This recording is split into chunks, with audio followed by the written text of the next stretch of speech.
اسے اس کی زندگی کے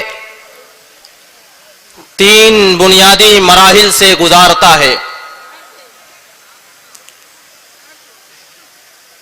ایک انسان پیدا ہو جانے کے بعد اپنی زندگی کے 3 مختلف ادوار سے گزرتا ہے۔ ان ادوار اور مراحل میں سب سے پہلا مرحلہ ایک انسان کے بچپن کا ہوتا ہے۔ اس مرحلے کے اندر ایک بچہ بڑا ہی کمزور اور ناتواں ہوتا ہے اور وہ اپنے والدین کی نگرانی، ان کی دیکھ ریکھ کا محتاج ہوتا ہے۔ کھانے اور پینے میں اور ضروریات زندگی کے اندر بچپن کے مرحلے سے گزرنے والا وہ بچہ اپنے والدین کا محتاج ہوتا ہے، اور یہ مرحلہ پیدائش سے لے کر کے 14 سال کی عمر تک جاری رہتا ہے۔ بچپن کے اس مرحلے کے بعد جس مرحلے سے ایک انسان گزرتا ہے وہ دوسرا مرحلہ جوانی کا ہوتا ہے۔ اس مرحلے کے اندر ایک نوجوان اپنی پوری طاقت اور قوت کے ساتھ اپنے پیروں پر کھڑا نظر آتا ہے۔ اس کے اندر جسمانی، عقلی اور فکری قوتیں پروان چڑھتی ہیں، اور جوانی کا یہ مرحلہ بلوغت کے بعد سے لے کر کے 15 سال کی عمر سے لے کر کے 40 سالوں تک محیط رہتا ہے، اور پھر اس کے بعد ایک انسان اپنی زندگی کے تیسرے مرحلے کے اندر داخل ہوتا ہے، اور وہ تیسرا مرحلہ بڑھاپے کا ہوتا ہے، جس کے اندر دوبارہ ایک انسان پھر کمزور اور ناتواں ہو جاتا ہے، اور اب وہ دوبارہ اپنے بچوں کی خدمت کا محتاج ہو جاتا ہے۔ اپنی ضروریات زندگی میں وہ دوسروں کا محتاج نظر آتا ہے، اور یہ مرحلہ 41 سال کی عمر سے وفات تک جاری رہتا ہے۔ یہ انسانی زندگی کے 3 بنیادی مراحل ہیں، اور ان تینوں بنیادی مراحل کا تذکرہ رب العالمین نے اپنے قرآن مجید کے اندر کیا ہے۔ چنانچہ اللہ تعالی ارشاد فرماتا ہے، اللہ الذی خلقکم من ضعف ثم جعل من بعد ضعف قوة ثم جعل من بعد قوة ضعفا وشیبہ یخلق ما یشاء وهو العلیم القدیر۔ وہ اللہ کی ذات ہے جس نے تم کو کمزوری کی حالت میں پیدا کیا، جس نے تم کو اس حالت میں پیدا کیا کہ تم ناتواں اور کمزور تھے۔ ثم جعل من بعد ضعف قوة، پھر رب العالمین نے کمزوری کے بعد تمہیں جوانی کے مرحلے میں داخل کیا، تمہیں جوان بنایا، تمہیں قوت اور توانائی دی۔ ثم جعل من بعد قوة ضعفا وشیبہ، پھر رب العالمین نے، اللہ تعالی نے جوانی کی قوت کے بعد ایک مرتبہ پھر تمہیں کمزور اور ناتواں بنا دیا، تمہیں بڑھاپے کے مرحلے میں داخل کر کے تمہیں کمزور کر دیا، تمہارے اعضاء کو کمزور کر دیا۔ یخلق ما یشاء وهو العلیم القدیر، وہ اللہ جیسے چاہتا ہے، جس طریقے سے چاہتا ہے انسانوں کو پیدا کرتا ہے اور انسانوں کو ان کے زندگی کے مراحل سے گزارتا ہے۔ وَهُوَ الْعَلِيمُ الْقَدِيرُ، اور وہ اللہ تعالی تمام چیزوں کا علم رکھنے والا اور ہر چیز کے اوپر قادر ہے۔ قرآن کریم کی اس آیت کریمہ کے اندر اللہ تعالی نے انسانی زندگی کے 3 بنیادی مراحل کا تذکرہ کیا ہے، لیکن ان تینوں مراحل میں سے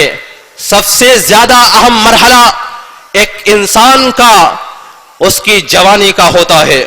جوانی کے مرحلے کے اندر ایک انسان بڑا ہی طاقتور ہوتا ہے. اس کے حوصلے کے اندر طاقت، اس کے جذبے کے اندر قوت، اس کے اعضاء کے اندر طاقت و قوت، اور پھر انسان اس مرحلے کے اندر ہر قسم کی نشو و نما پاتا ہے. وہ فکری طور سے، وہ عقلی طور سے، وہ جسمانی طور سے کمزوری کے بعد مضبوط ہو جاتا ہے. اور پھر اس کے بعد اس دور کے اندر ایک جوان اپنے قوم اور معاشرے کے اندر ریڑھ کی ہڈی کی حیثیت رکھتا ہے. وہ قوم کا، ایک نوجوان اپنی قوم کا اصل سرمایہ ہوتا ہے، اپنی قوم کا کی اصلی بنیاد ہوا کرتا ہے. اسی لیے قرآن کریم کے اندر اللہ رب العالمین نے نوجوانوں کو اصحاب کہف کا واقعہ سنا کر کے انہیں اس بات کی تلقین کی کہ وہ اسلامی مزاج کے حامل بنے، وہ کتاب و سنت کے حامل بنے، وہ توحید کے علمبردار بنے. ان تینوں بنیادی مراحل میں سے سب سے جو زیادہ اہم مرحلہ ہے وہ انسان کی جوانی کا ہوتا ہے. اس جوانی کے اندر ایک انسان بڑی ہی طاقت و قوت کا مالک ہوتا ہے. جوان شخص مشکل سے مشکل کام کے کر گزرنے کا حوصلہ اور جذبہ رکھتا ہے. بلکہ میں یہ کہوں کہ تو مبالغہ نہیں ہوگا کہ ایک نوجوان آدمی ناممکن کام کو بھی اپنے جوش کے ساتھ، اپنے جنون کی وجہ سے، اپنی ہمت اور شجاعت کی بنیاد پر، اپنی طاقت اور قوت کی بنیاد پر ناممکن کام کو بھی ممکن بنا دیا کرتا ہے. تو جوانوں کے اندر اتنی طاقت و قوت اللہ رب العالمین نے دی ہے. وہ اس لیے دی ہے کہ یہ جوانی جو اللہ رب العالمین کی جانب سے ایک بندے کو دی جاتی ہے، یہ جوانی کوئی معمولی چیز نہیں ہے، بلکہ یہ بڑی ہی اہم شے ہے. قرآن کریم کے اندر اور احادیث نبویہ کے اندر جوانوں کی بڑی اہمیت اور بڑی فضیلت وارد ہوئی ہے. اور یہ جوانی اس قدر عظیم الشان نعمت ہے، اتنی بڑی نعمت ہے کہ اللہ تعالی جب جنتیوں کو جنت میں داخل کر لے گا اور تمام جنتی جنت میں داخل ہو جائیں گے تو ایسے عالم میں رب العالمین ایک فرشتے کو حکم دے گا کہ اے فرشتے تم ندا لگاؤ. فَيُنَادِي مُنَادٍ أَنَّ لَكُمْ أَن تَصِحُّوا فَلَا تَسْقَمُوا أَبَدًا. اللہ رب العالمین جنتیوں کو جنت میں تمام نعمتیں دے گا، ہر قسم کی نعمتیں دے گا. انہیں نعمتوں میں سے ایک نعمت رب العالمین جوانی کی بھی دے گا. جنتیوں کو اللہ رب العالمین جوانی کی عظیم الشان نعمت دے گا. چنانچہ ایک فرشتہ ندا لگائے گا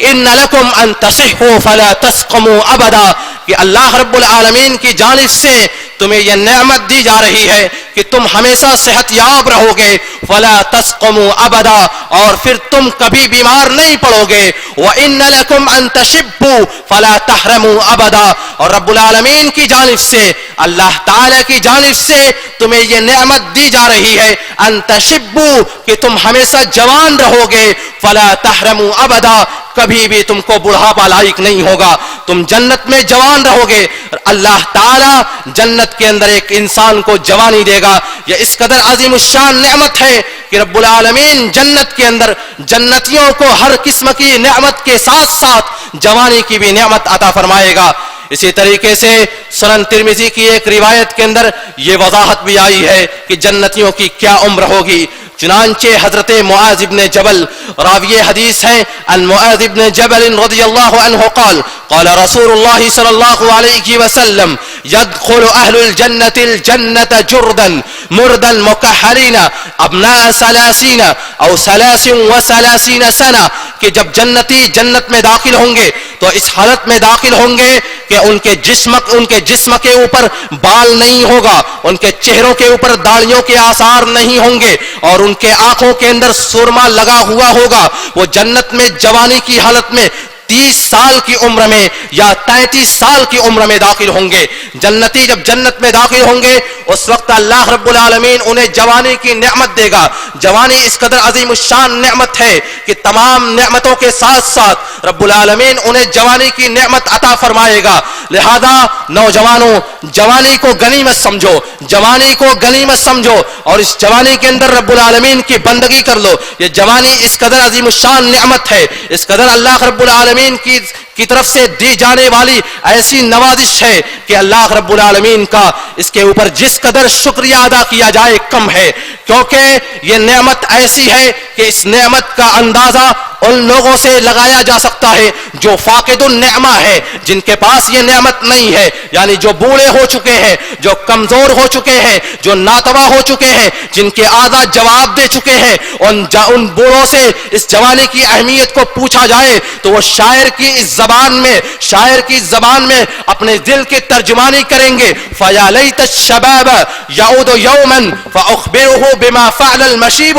اے کاش کی جوانی لوٹ آتی، جوانی پھر دوبارہ واپس آ جاتی، فَأُخْبِرُهُ بِمَا فَعَلَ الْمَشِيبُ، تو پھر میں جوانی کو بتاتا کہ بڑھاپے نے میرے ساتھ کیا کیا گل کھلائے ہیں، بڑھاپے نے میری ہڈیوں کو کس قدر کمزور کر دیا ہے، بڑھاپے نے میرے اعضاء کو کس قدر کمزور کر دیا ہے، اے کاش کی جوانی لوٹ آتی۔ لیکن ان کی یہ آرزویں، یہ تمنا صرف تمنا ہوگی اور اس کے علاوہ کچھ نہیں ہوگا۔ تو مسلمانوں، بتانے کا یہ مقصد ہے کہ جو تم کو جوانی عطا کی گئی ہے، نوجوانوں، اللہ رب العالمین نے جو تم کو جوانی دی ہے، یہ اللہ تعالی کی جانب سے ایک نعمت ہے، رب العالمین کی جانب سے ایک نوازش ہے، اور اسی لیے جوانی کی اس نعمت کے پیش نظر رب العالمین نے قرآن کریم کے اندر